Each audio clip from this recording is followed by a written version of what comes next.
Madame, Monsieur, bonsoir et bienvenue au 19h de ce 27 mars. À la une de l'actualité, le président de la République, Abdelmadjid Tebboune, a présidé une réunion du Conseil des ministres consacrée entre autres à 2 projets de loi relatifs aux règles applicables aux zones franches et à la gestion, la protection et le développement des espaces verts. La résolution de la crise libyenne demeure au cœur des préoccupations algériennes, a affirmé le ministre des Affaires étrangères aux travaux de la 20e édition du Forum international de Doha.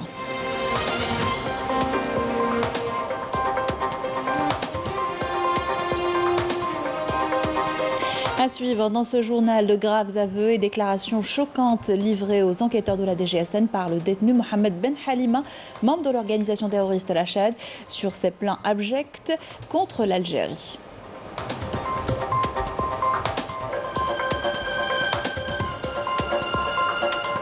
Au Maroc, entre menaces sionistes et marasme économique, le peuple frôle le désespoir.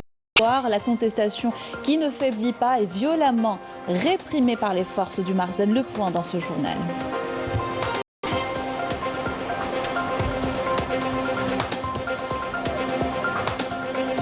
Et du sport dans cette édition avec le début de la vente des billets pour le match retour des Verts contre le Cameroun. 25 000 billets en vente et beaucoup de supporters au guichet du stade Chaker, lieu de la rencontre prévue mardi prochain.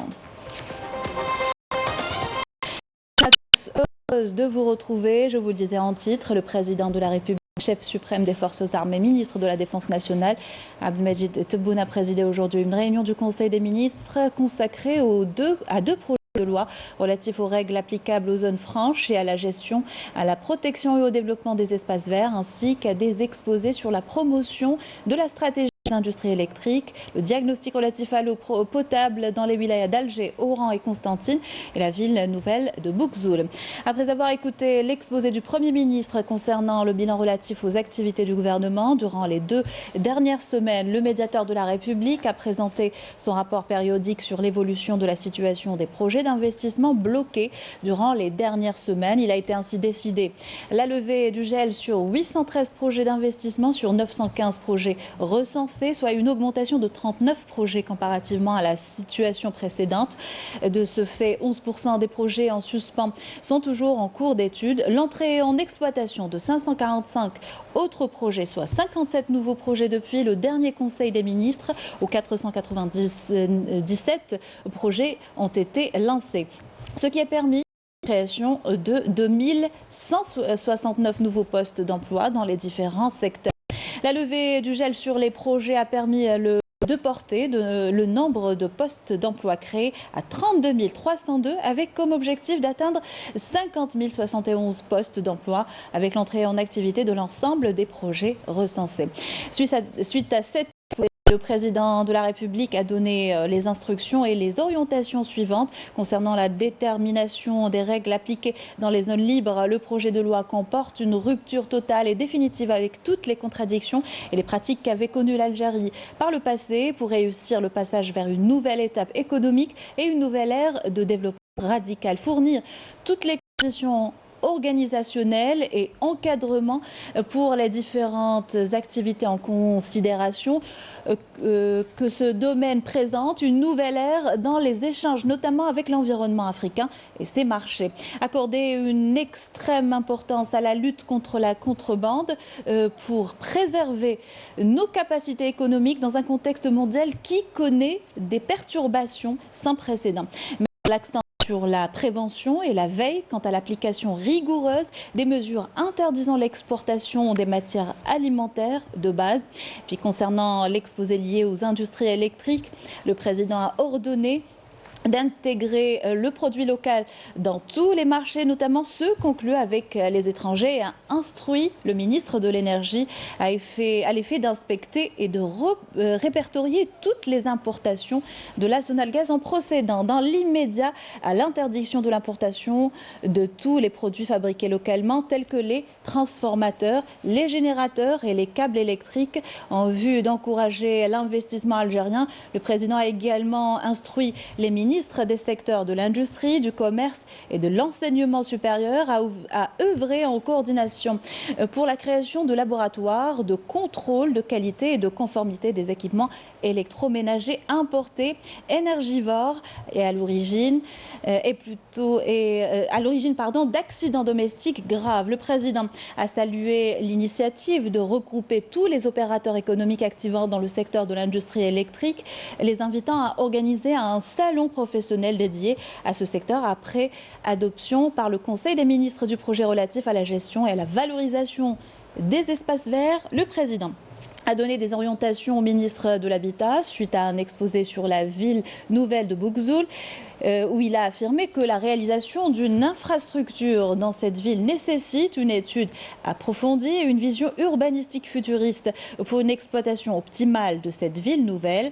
Concernant l'analyse relative au volet de l'eau potable pour les villes d'Alger, Oran et Constantine, la sécurité hydrique à Alger est tributaire de la technique de dessalement de l'eau de mer, ce qui nécessite d'urger et d'accélérer l'entrée en activité des 5 stations de dessalement, l'arrêt de toutes les opérations de forage destinées à l'utilisation des eaux souterraines dans l'approvisionnement des réseaux d'alimentation afin de préserver la réserve stratégique et ne pas exposer le couvert végétal à des risques environnementaux.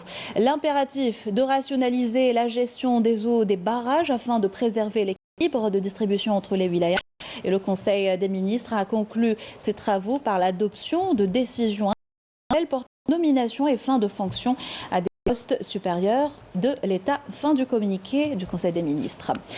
Le ministre des Affaires étrangères de la communauté nationale à l'étranger a affirmé que la résolution de la crise libyenne demeure au cœur des préoccupations algériennes.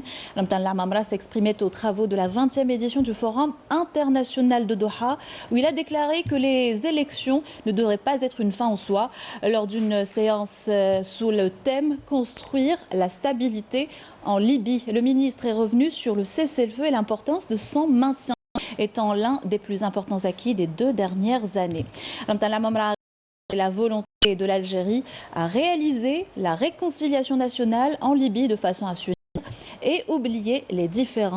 De son côté, l'émir de l'État du Qatar, Cheikh Tamim Ben Hamad Al Thani, s'est félicité du site de la visite effectuée récemment par le président de la République, Ahmed Tebboune à Doha.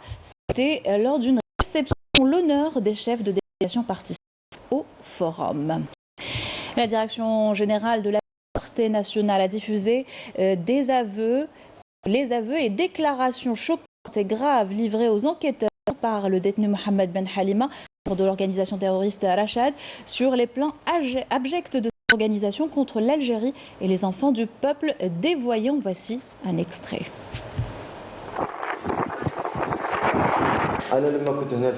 كنت حاب نخرج من الجزائر باش نروح للخارج.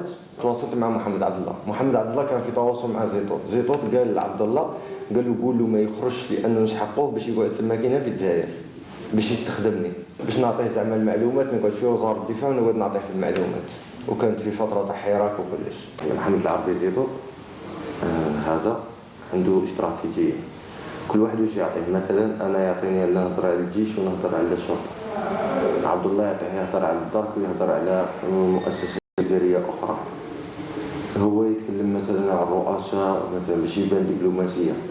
شوف خاوت محمد العربي زيطوط هو اسماعيل زيطوط وميدود زيطوط اللي متكلفين بلا بروباغوند ولا مانيبيلاسيون، يدخلوا اللي جون الشباب يتواصلوا معاهم. كيما اسماعيل زيطوط يتكلم مع النشطاء هنا في الداخل بصح ما يتكلمش معاهم فوكال باش ما يعرفوش يتكلم معاهم دائما بلي فو كونت، ويعطيهم توجيهات ويعطيهم تعليمات.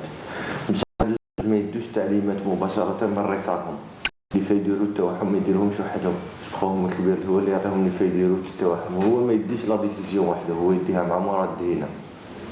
تما كاين دي رينيون سيكري، كل واحد عنده دي رينيون مع جماعته، هو يدير مع دينا وجماعه رشاد يديروا دي فيديروا، من بعد يعاود يروح يمليها لصوتي العربي زيطوط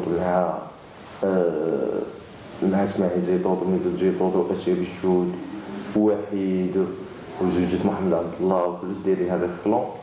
يزيدوا يطاكيو، يزيدوا يدخلوا لي جون ويدخلوا اللي عندهم لي باج واللي عندهم لي كونت اللي عندهم شويه تاثير، يدخلوا عليهم يقول لهم اش تقولوا واش تهضر. اسماعيل زيطوط ما يخدم ما يصدم ما يدير والو. سيد قاعد الدراهم كاين عنده واحد 17 تليفون. قلت له واش عامل خطره يحل لي الكاميرا نشوف تليفونات اذا 17 تليفون زوج تاع لي زورديناتور وقاعد خدام. عنده حوالي 24 صفحه تاع فيسبوك. اسماعيل زيطوط كان عنده دي كوميرس وغلقهم، ما عندوش بزاف من يغلقهم. الاموال اللي عايش بهم هو عايش بدراهم الباي بال من عندي من عند امير، عايش من عند الاموال تاع محمد عبد الله تاع الكاميون تاعو. حتى الفتره الاخرانيه تاع محمد عبد الله هبطوه بدات تعيط لي وليدي كي راك داير لاباس بخير كيفاش ما يخصك نعاونك راني هنا نشوف لك دي زافوكا ريقليك. هي تحوس تجبني عندها، امير ديزاد يحوس يجبني عنده، محمد عربي زيطوط يحوس يجبني عنده. بدات هي تحاول تجبني عندها ثاني تكسبني عندها. دائما باش يحاولوا انهم يجيبوا ذاك الانسان اللي يكون معروف باش يتكلموا عليه باش هما يبانوا ويديروا به الباس. في اكتوبر 2021 عيط لي امير ديزاد، داني لافوكا تاعو جاي في الويتيام ارونديسمون اسمه اوليفي فوكس في باري حدا الصفحه تاع الجزائر في لاري دي لشبون. لافوكا تاعو جويف، عيط لي داني معاه عند لافوكا. انا ما على باليش بلي لافوكا تاعو جويف ويخدم مع لي سيرفيس سيكري فرونسي، ما على باليش بها انا هذه اللي قال لي عليها اسماعيل زيطوط. اسماعيل زيطوط هو اللي تواصل معايا كي كملنا مع عند لافوكا، قال لي لافوكا تاعو جويف ولافوكا تاعو يخدم مع لي سيرفيس سيكري فرونسي وغادي يريقلك. قال لي بصح يطلب دراهم باش يريقلك باش يفوت لك الدوسي تاعك مع جماعه الدي اس تي تاع فرنسا. الناس كاع فاقت له دروك خلاص، الناس كاع فاقت له على بالها به بلي انسان موسخ يستخدم الناس. حتى انا داني فوا عندها واحد 4 اشهر ولا عرفت باللي الحكايه تاع سعيد شتوان هذيك غير الحكايه داروها باش يضربوا الحراك هو دارها بالعاني باش يقول له هي هم يغتصبوا في الناس هم يضربوا في الناس هم يعذبوا في الناس. الحكايه تاع سعيد شتوان هذيك هو دارها في الجروب. احنا عيطنا كاع في الجروب بصح حنا في ديك الليله قصرنا. الغدوه من ذاك في الليل هو كان تواصل معهم في نفس الليله صرات القضيه تاع سعيد شتوان، خرج يبكي والاخر داير فيديو يقول لك اغتصبوني الشرطه ما عليش وداروا لي سلك. واش يدير امير ديزاد؟ امير ديزاد هو اللي قاعد اللي نصب الفيلم وهو اللي قال لهم هاش تقولوا هاش تهضروها من ديروا فيديوها واش من تخرجوها واش تقولوا. وهذا الفيديو درته ما درتوش من راحت روحي. الفكره جات مع اسماعيل زيطوط. طبعا ما تجيش مع اسماعيل زيطوط وحده تجيب عند زيطوط تقول له يدير فيديو لو كان يخرج ويهضر. الفيديو قلت فيه بلي انه لو كان تشوفوني زعما هضرت ولا تكلمت باللي تعرضت للتعذيب. انا ما تعرضت للتعذيب، ما كان اللي ضربني، ما كان اللي توشاني، ما كان اللي سيف عليا، ما كان اللي هضر معايا، ما كان اللي دنا ليا، ما كانش اللي سبني. انا غلطت انا نعترف بالخطا تاعي، مانيش نقول لا وما نعترف. انا اعترفت بالخطا تاعي وقلت بلي انه هاد الناس حقيقه اغتنموا بيا الفرصه وخدموا بيا وداروا بيا امور اللي ما تندارش. انا نقول له هذا محمد العربي نقول له حشم على روحك، راك كبير راك قاعد تطبع في ولاد الناس وتخدم بولاد الناس وقاعد ترسل في ولاد الناس الكبوسات. انا شخصيا دارها معايا في العديد من المرات. انا بالنسبه للشباب هذو اللي هم يديروا عليا وهم يسمعوا لهم نقول لهم تعرفوني هذه تجربه شخصيه ما كاش اللي ماطو فوق راسي ويقول لي دار تجربه شخصيه حقيقه. خطيكم من هاد الناس. Et vous pourrez suivre l'intégralité des aveux du détenu Mohamed Ben Halima, membre de l'organisation terroriste Rachad, après ce journal. Allocation chômage, versement demain pour les premiers bénéficiaires. Plus de 580 000 primo-demandeurs d'emploi concernés dans un premier temps. Et c'est l'Agence nationale de l'emploi qui chapeaute l'opération. Les détails par Mouna Nawal Hamoudi. Bonne nouvelle pour plus de 580 000 primo-demandeurs d'emploi qui bénéficieront à partir de demain de l'allocation chômage et ce au niveau national. Une annonce faite par le directeur général de l'Agence nationale de l'emploi, ANEM. Parmi ces primo-demandeurs, 44% n'ont pas de qualification professionnelle, 36% sont diplômés universitaires et 20% diplômés de la formation professionnelle. Pour les primo-inscrits sur la plateforme électronique Minha depuis le 25 février dernier, leur nombre a atteint 1 180 000 personnes, dont 92% ayant obtenu le rendez-vous pour se rendre aux agences locales de l'emploi, alors que 9% ont vu leur demande refusée car ne remplissant pas certaines conditions. Le DG de l'ANEM a affirmé par ailleurs que l'allocation chômage sera perçue par le bénéficiaire jusqu'à ce qu'il obtienne un poste d'emploi, annonçant la mise en place d'un programme d'accompagnement individuel au profit des primo-demandeurs d'emploi bénéficiaires de l'allocation chômage, et ce en vue de leur assurer une orientation exacte sur la base de leur qualification vers les offres d'emploi disponibles. Et les aspects du rapprochement du Maroc et l'entité sioniste sont de plus en plus nombreux, une véritable menace pour le royaume, selon des mouvements marocains. Et c'est sans compter le désespoir qui gagne de larges franges de la société. Les manifestations sont quasi quotidiennes contre l'injustice sociale et la précarité qui touche lourdement les Marocains. Yasmine Massaoudi.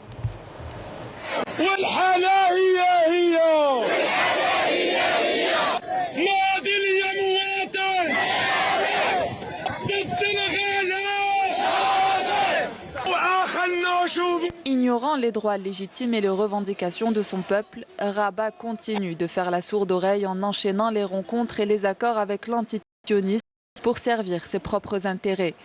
Le régime du Makhzen a reçu une première visite d'une délégation militaire sioniste, une visite corroborée par une réunion de travail qui s'est tenue au siège de l'état-major de l'armée marocaine, visant à développer la coopération entre le Makhzen et l'entité sioniste, en envisageant dans le futur la création d'une commission militaire mixte.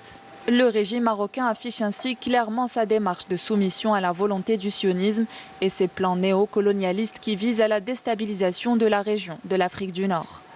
La normalisation des relations entre le Maroc et l'entité sioniste ne cesse de susciter l'inquiétude et la peur au sein de la classe politique et de la société civile marocaine.